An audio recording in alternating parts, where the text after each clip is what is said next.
So next one, collisions in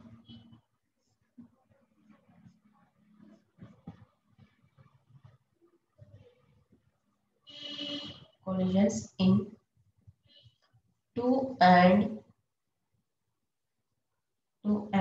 three dimensions.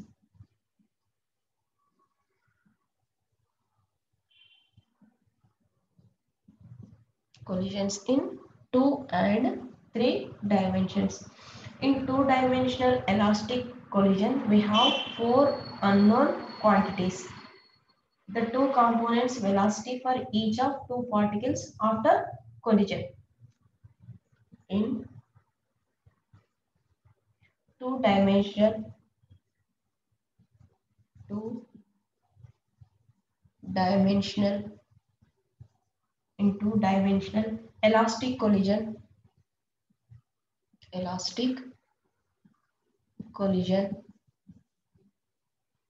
we have four unknown quantities. We have four unknown quantities, namely the two component of namely the two components of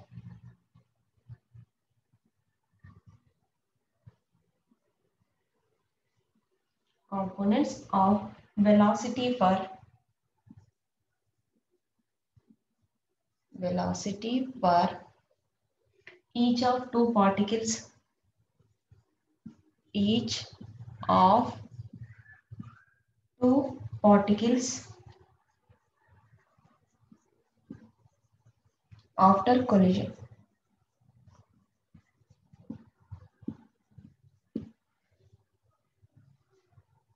After collisions.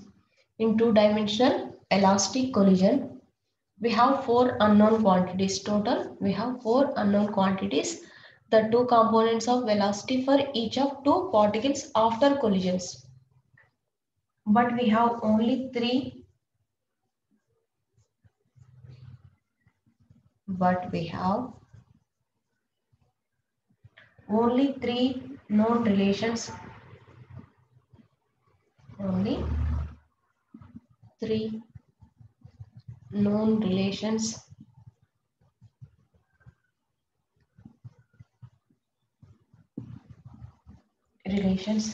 between them.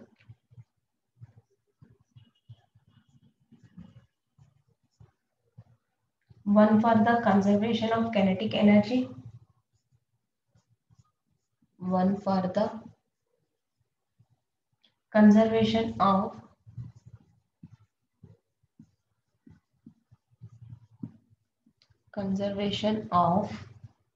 kinetic energy and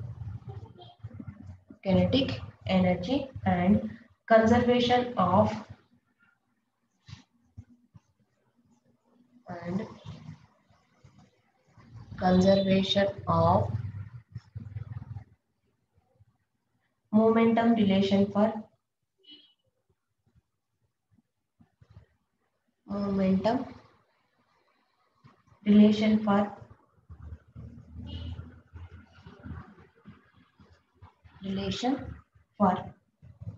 each of the dimensions.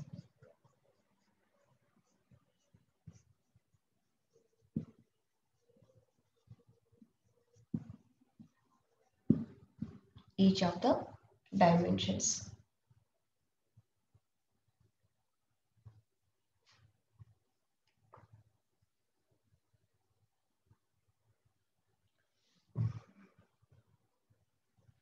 So next point.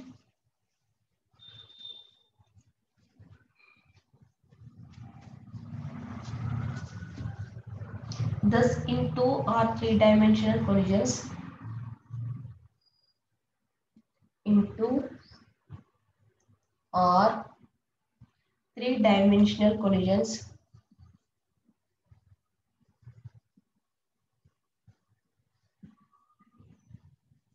three-dimensional collisions,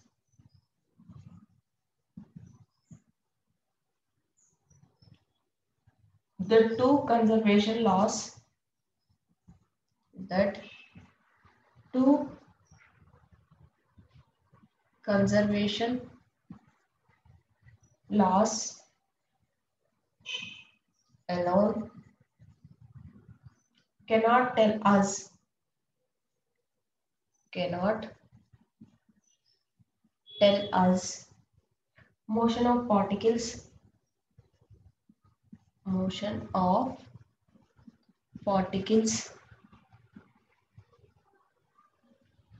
after a collision.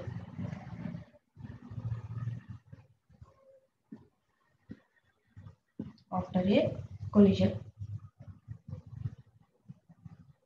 then some additional information must be obtained from the experiment, and it is simplest to specify the angle of recoil of one of the colliding particles.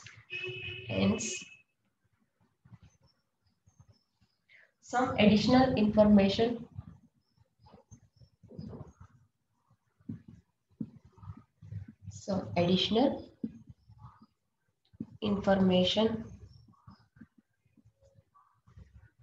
must be obtained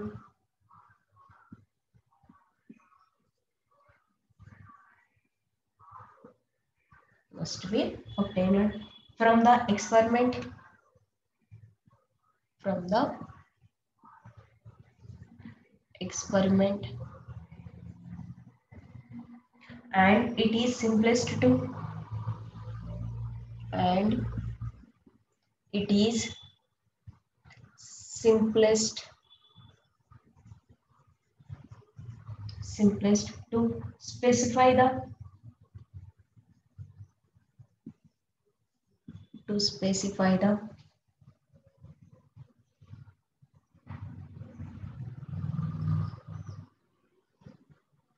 angle of recoil of one of the colliding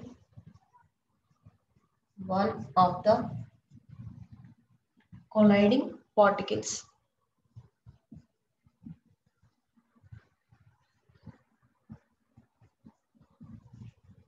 One of the colliding particles.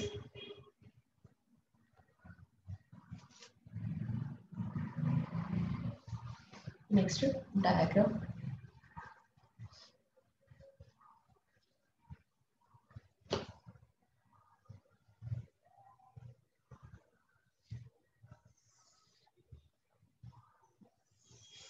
So x-axis, y-axis,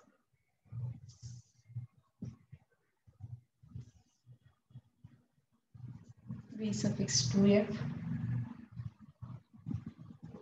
here theta 2,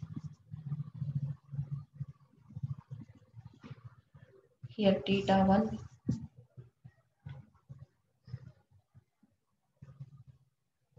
here distance b,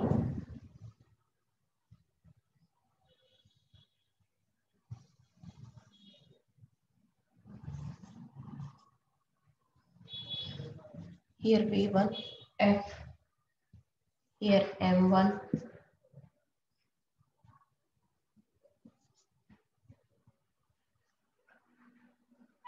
here m2, at origin. So from this diagram, according to the situation from diagram, the distance b between initial line of motion and a line parallel to it through the center of target particle is called impact parameter. If b equal to 0 corresponds to head-on collisions, after collisions the particle m1 makes an angle theta 1 with the initial direction, while the target projectile m2 initially at rest moves in a direction making an angle theta 2 with the initial direction of incident project. So according to the conservation of momentum, we can write m1 v1 equal to m2 v1 cos theta 1 plus m2 v2 cos theta 2.